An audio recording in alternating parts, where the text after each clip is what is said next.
Hola, bienvenidos en esta sesión de clases magistrales, donde vamos a desarrollar el segundo tema de la fisiología vegetal y animal. En este segundo tema, este segundo tema lo vamos a dividir en tres partes. La primera parte vamos a hablar de la fotosíntesis. En la segunda parte hablaremos de la respiración y en la tercera parte hablaremos de lo que es la transpiración. En la clase de hoy hablaremos de la primera parte, que es la fotosíntesis. La fotosíntesis es un proceso de conversión de la materia inorgánica en materia orgánica gracias a la energía que aporta la luz del sol o la lámpara de cultivo en algunos casos. En este proceso de la fotosíntesis, la energía luminosa se transforma en energía química estable, siendo el adenosíntrifosfato ATP la primera molécula en la que se queda almacenada esa energía química. Después, el ATP se usa para sintetizar unas moléculas orgánicas de mayor estabilidad.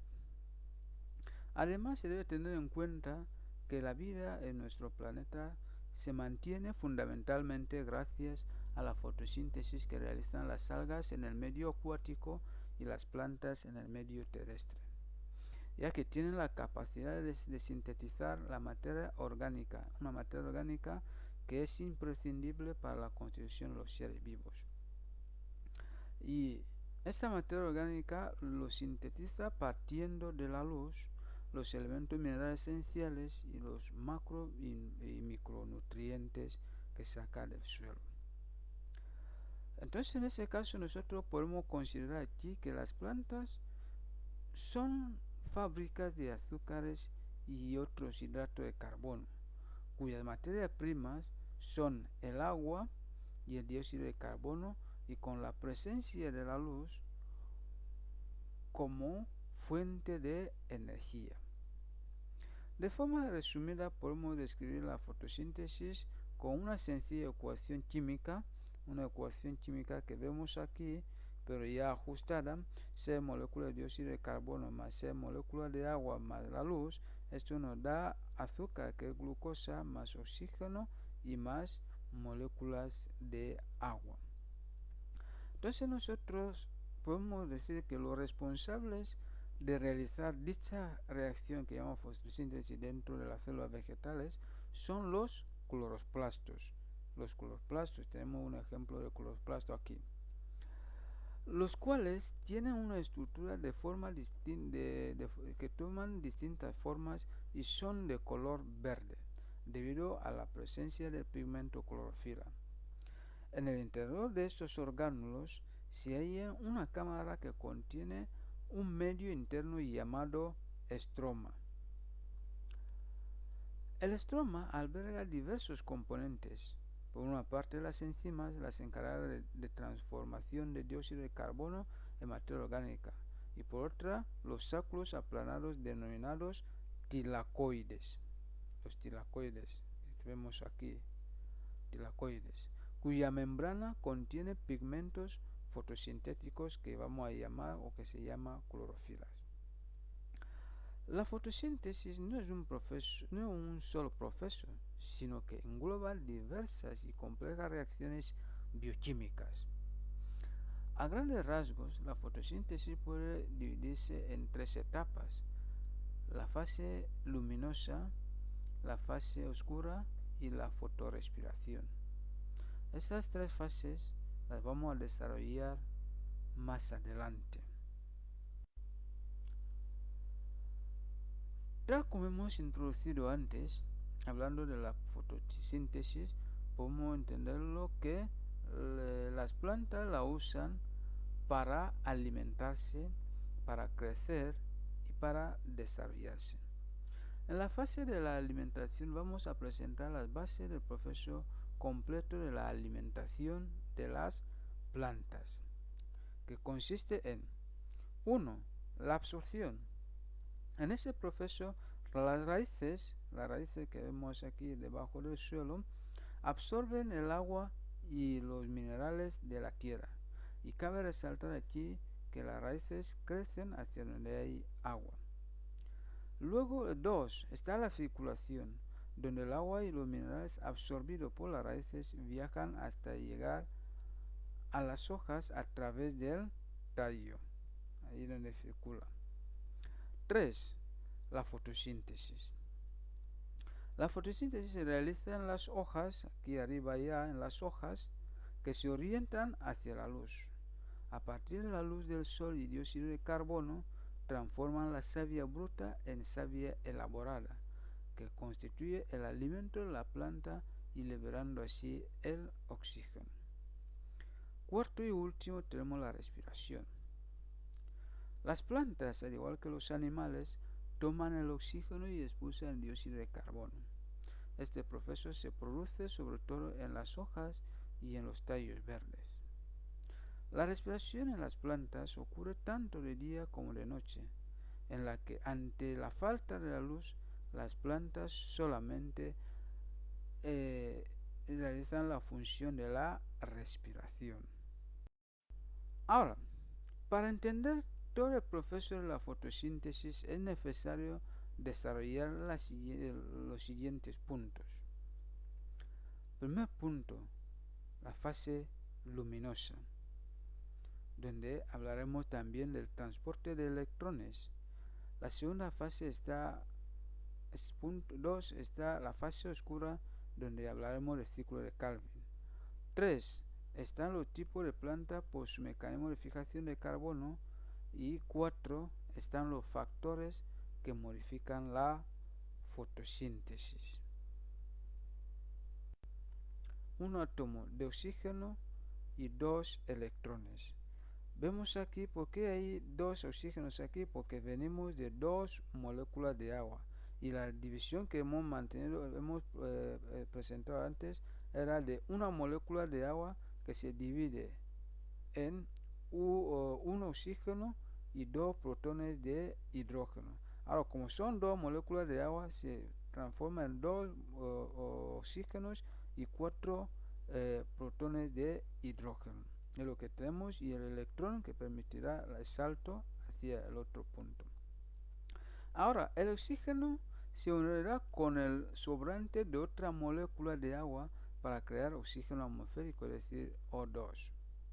Este hecho es el que permite que los animales terrestres podamos respirar en la superficie del planeta. La energía luminosa que absorbe la clorofila responde básicamente a 2 longitudes de onda específicas. En el fotosistema 2 absorbe 680 nanómetros y en el fotosistema 2 absorbe 700 nanómetros. Estas 2 longitudes de onda excitan uno a otro fotosistema y según cuál de ellos desprenderá electrones en cada momento. El camino que sigue la fotosíntesis es ligeramente distinto, aunque es complementario. La fase luminosa en forma de fotón se transmite a los electrones externos de la molécula de clorofila, los cuales escapan de la misma y producen una especie de corriente eléctrica en el interior del cloroplasto al incorporarse a la cadena de transporte de electrones. Esta energía puede emplearse en la síntesis de ATP mediante la fotofosforilación y en la síntesis de NAP, que es NADPH. Ambos compuestos son necesarios para la siguiente fase o ciclo de Calvin. Durante dicho ciclo se sintetiza los primeros azúcares y que servirán para la producción de sacarosa y almidón. Vamos a hablar de dos formas de fotofosforilación. La fotofosforilación es un proceso de síntesis de ATP a partir de ADP y fosfato llevado a cabo por las ATP sintasas de la membrana del tilacoide en los cloroplastos de las células vegetales. Existen 2 variantes de la fotofosforilación: la acíclica, que es esta que se encuentra el esquema a la izquierda de la imagen, y la cíclica que se encuentra a la derecha.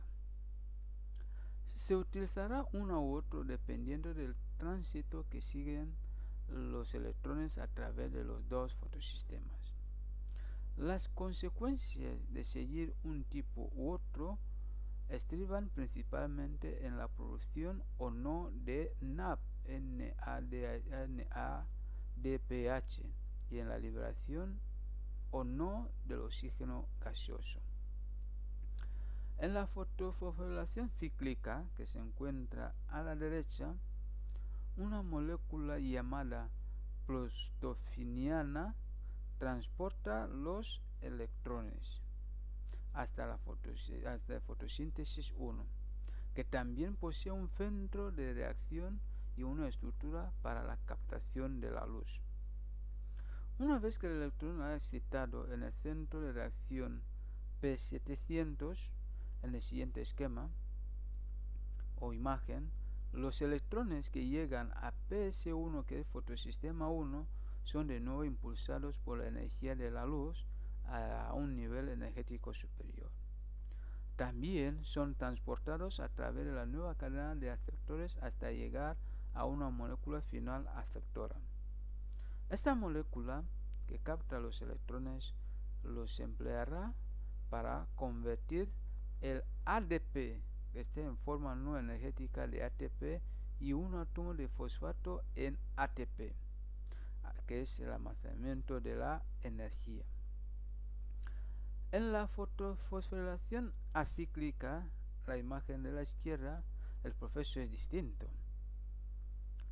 Los fotones inciden sobre fotosistema 2, excitando y liberando dos electrones, que pasan al primer aceptor de electrones, la feofitina. Los electrones los rompe al primer dador de electrones, al dador Z, con los electrones procedentes de la fotosíntesis del agua en el interior del tilacoide. Los protones de la fotólisis se acumulan en su interior y el oxígeno es liberado en forma gaseosa.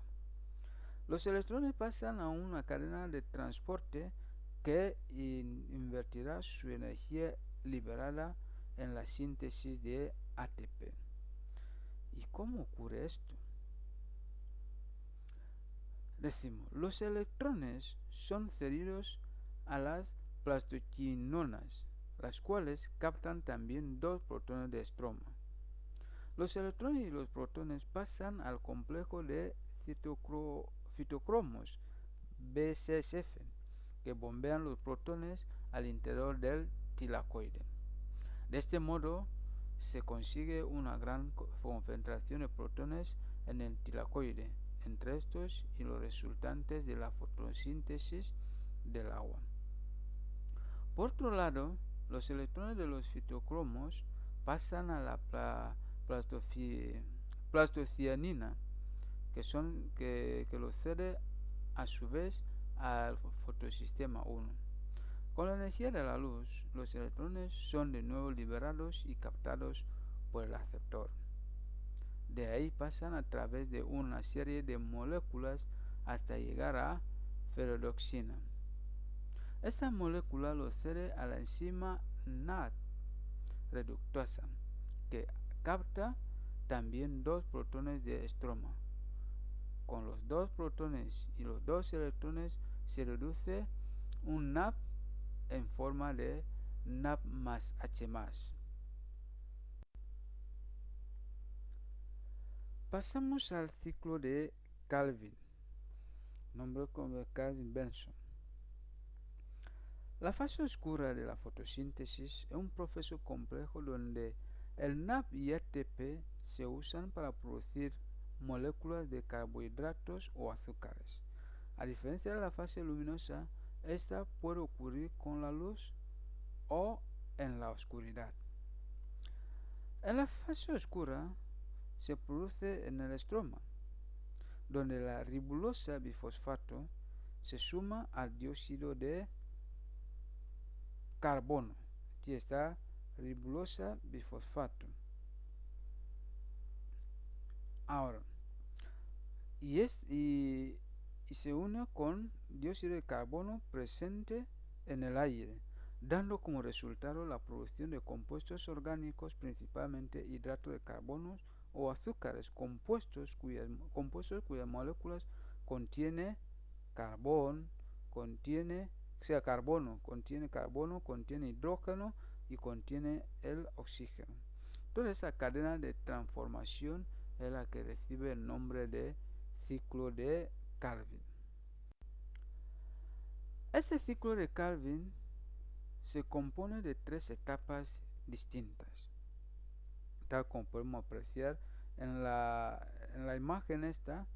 Está en la primera etapa, que es la etapa 1, es la etapa de fijación de dióxido de carbono, donde la enzima rubisco cataliza la carboxilación de disfosfato de ribulosa, es decir, la fijación de dióxido de carbono para formar el PGA, ácido 3-fosfoglicérico.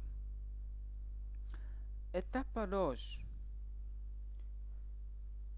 reducción de PGA a un azúcar a través de la formación de gliceraldehídos 3-fosfato, GAP, con el NAP y el ATP producido en las reacciones dependientes de la luz, es decir, la fase luminosa. Y la tercera fase, o la tercera etapa, que es la etapa de la regeneración, ahí es donde se realiza la regeneración de difosfato de ribulosa, que igualmente requiere el ATP. ¿Cuáles son las funciones del ciclo de Calvin? El ciclo de Calvin tiene un rol fundamental en la vida de las plantas. Generar glucosa, uno de los principales azúcares, de 6 átomos de carbono, de uso bioquímico como fuente de energía y material estructural o de almacenamiento. El ciclo usa 6 moléculas de CO2 para obtener una de glucosa, adheriéndolas a diversos receptores en un circuito reiterado de reacciones químicas que consume la energía o ATP. 6 vueltas al ciclo son necesarias para componer una molécula de glucosa.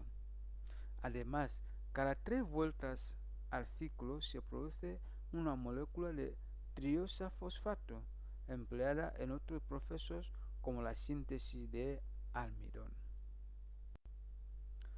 ¿Cuál es la importancia del ciclo de Calvin? El ciclo de Calvin es la única ruta metabólica que utiliza los organismos autótrofos para incorporar la materia inorgánica en la cual se alimentan. Por ejemplo, el dióxido de carbono atmosférico que los organismos respiradores expulsan en sus organismos, esto ocurre tanto en los organismos fotosintéticos como quimiosintéticos. Al mismo tiempo, ese proceso resulta de una importancia ecológica tremenda, ya que en este ciclo, en los tejidos vegetales, almacenan energía que se transmite hacia arriba en la pirámide trófica, sirviendo de alimento a los animales herbívoros, los que a su vez sirven de alimento a sus depredadores. Por otro lado, y último, este proceso de fijación de carbono contenido en el CO2, un conocido gas de efecto invernadero, contribuyó con el enfriamiento de la atmósfera y con la disminución de los gases responsables del calentamiento global y el cambio climático, razón por la cual hoy en día es más importante que nunca.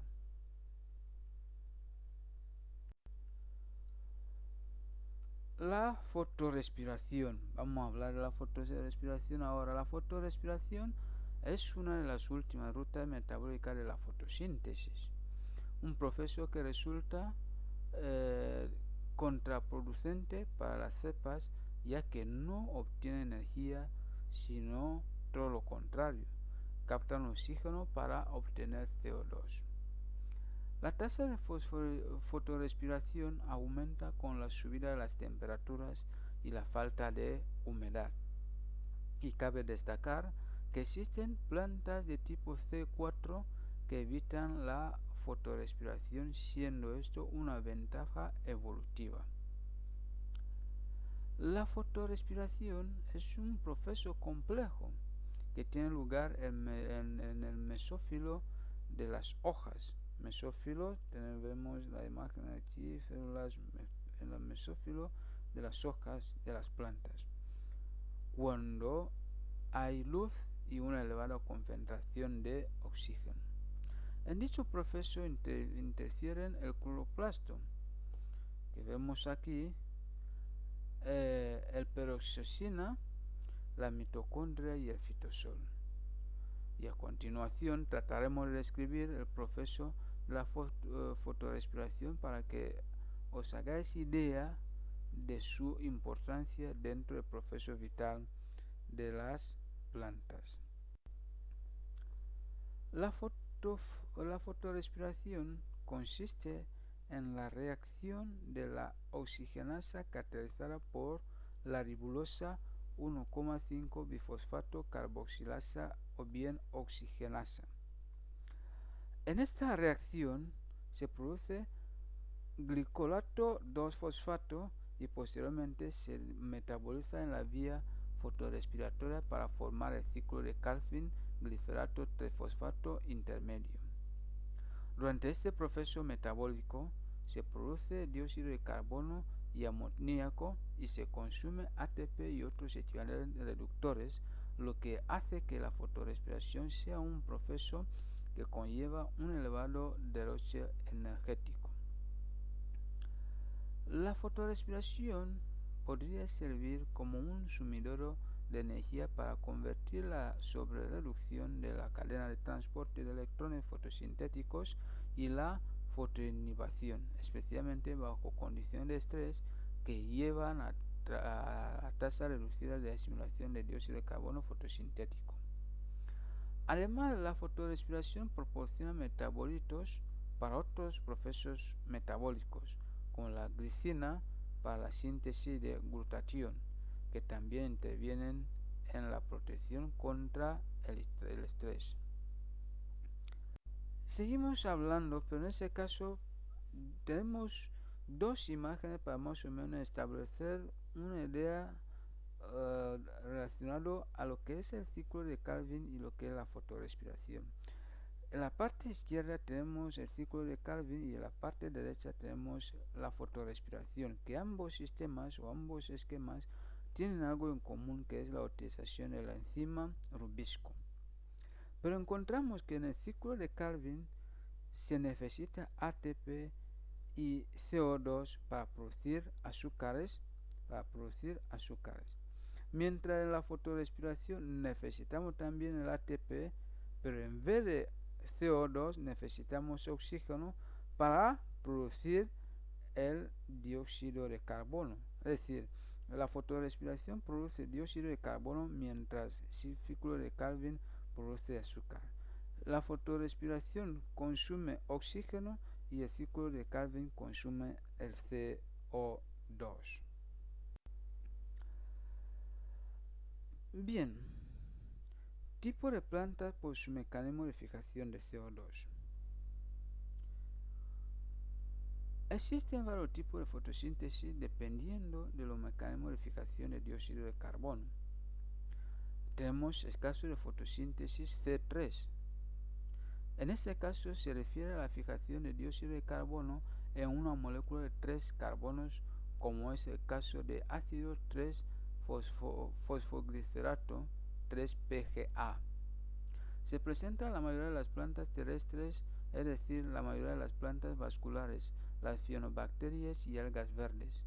En ese grupo podemos citar algunas plantas, como es el caso del arroz, como es el trigo, como es la cebada, tomate, entre otros. Otro grupo de plantas tenemos los que llevan la fotosíntesis C4. Se refiere a la fijación de dióxido de carbono en una molécula de 4 carbonos, como es el caso de ácido oxalacético. Se presenta en las especies como la maíz, caña de azúcar, entre otras. Y por último tenemos la fotosíntesis de plantas CAM. Estas reciben este nombre por las siglas en inglés del metabolismo ácido de las cruzáceas, que incluye a las plantas suculentas. Ahí podemos encontrar los cactus, podemos encontrar lo que es la piña y podemos encontrar lo que es aloe vera, podemos encontrar justamente las orquídeas, podemos encontrar el uso del agua, que esa eficiencia es baja.